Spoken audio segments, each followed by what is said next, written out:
ಇಮಾನುವೇಲು. ನಾನು 3ನೇ ತರಗತಿ ಓದುತ್ತಿದ್ದೇನೆ. ಅಧ್ಯಕ್ಷರೇ, ಅತಿಥಿಗಳೇ, ಇಲ್ಲಿ ಬಂದಂಥ ಊರಿನ ಗಣ್ಯ ವ್ಯಕ್ತಿಗಳೇ ಹಾಗೂ ನನ್ನ ಸಹಪಾಠಿಗಳೇ, ಇಂದು ಆಗಸ್ಟ್ 15 ಸ್ವಾತಂತ್ರ್ಯ ದಿನಾಚರಣೆ ಬಗ್ಗೆ ನಾನು ಒಂದೆರಡು ಮಾತನಾಡುತ್ತೇನೆ. ನಮ್ಮ ದೇಶವು ಆಗಸ್ಟ್ 15 ಸ್ವಾತಂತ್ರ್ಯ ದಿನಾಚರಣೆ ಬಗ್ಗೆ ನಾನು ಒಂದೆರಡು ಮಾತನಾಡುತ್ತೇನೆ.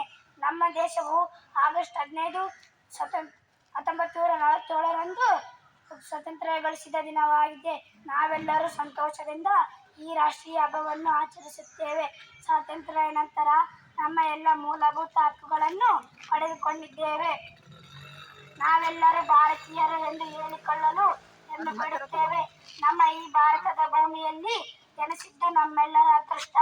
ಭಾರತವು ಸ್ವತಂತ್ರವಾಗಲು ಅನೇಕ ಹೋರಾಟಗಾರರು ತಮ್ಮ ಜೀವನವನ್ನು ಪಣಕ್ಕಿಟ್ಟು ಹೋರಾಡಿದರು. ಮೊದಲು ಬ್ರಿಟಿಷರ ವಿರುದ್ಧ ಧ್ವನಿ ಎತ್ತಿದ ಭಾರತೀಯ ಸೈನಿಕ ಮಂಗಲ್ ಪಾಂಡೆ.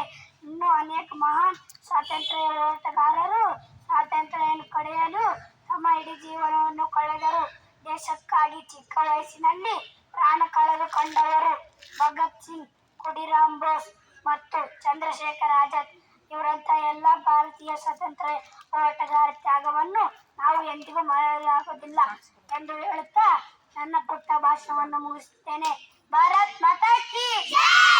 ಬೋಲೋ ಭಾರತ್ ಮಾತಾ ಕೀ